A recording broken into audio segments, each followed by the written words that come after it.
Lake Watauga as we get ready to head off on our morning towards Damascus, towards Tennessee 91. It's a beautiful way to start the day, to come take a look out over down in right in this little crevice is where Boots Off Hostel is. We walked all the way around this lake yesterday and back up into the mountain.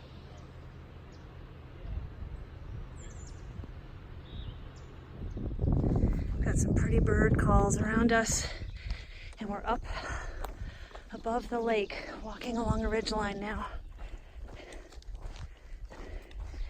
And seeing lots of flowers since we're down at lower elevations yesterday, today, and tomorrow. Oh, there's a really cool bug.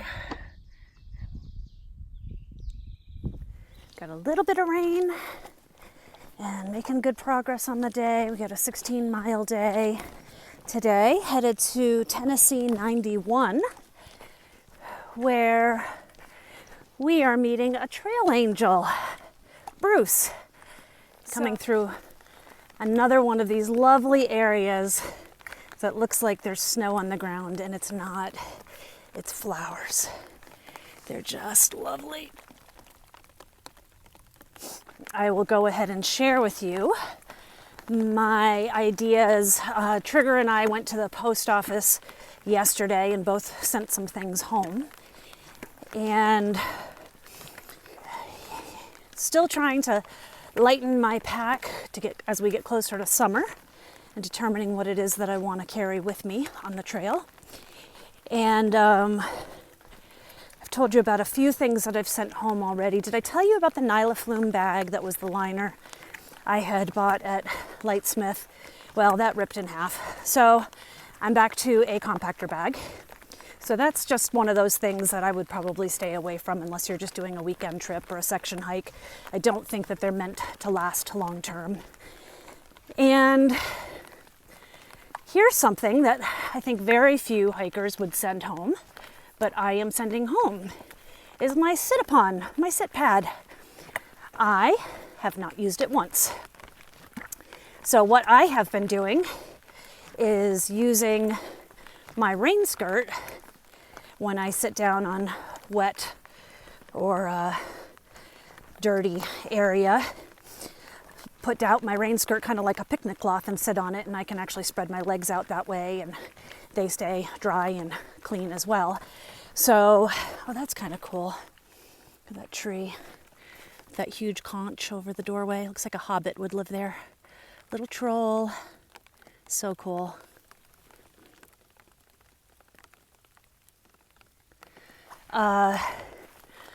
So my sit-upon is going home. When I realized that I hadn't been using it, and I told Trigger on our last time that we were sending things home, like, oh, I haven't used it. He's like, you can't send that home. That's one of those things that everybody loves on the trail. So I kept it for another week. Still didn't use it in another week. So it is going home. And if I find use for it over the summer, I will call my husband and ask him to send it back to me. But just something that doesn't weigh much. I'm not cutting much weight by doing it. What I will be doing over the next 100 miles as I get close to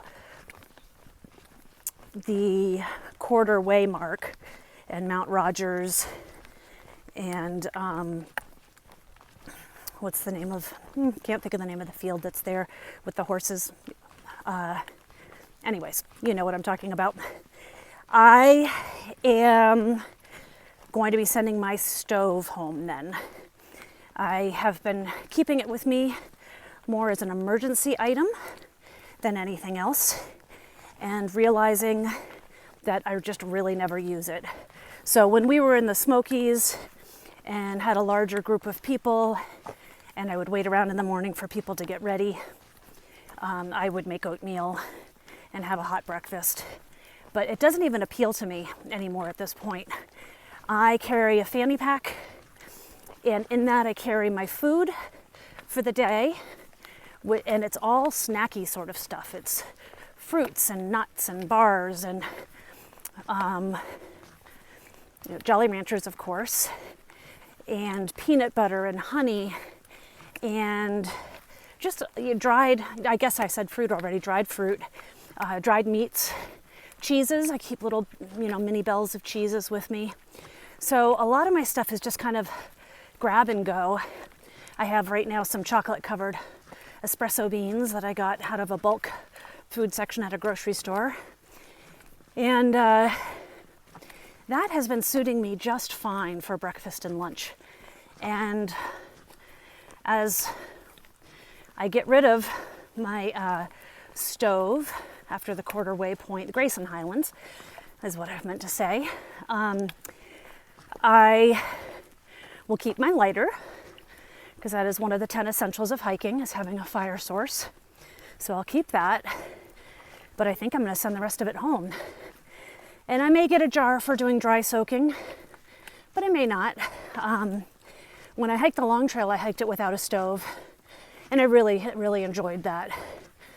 And I never did any dry soaking, actually.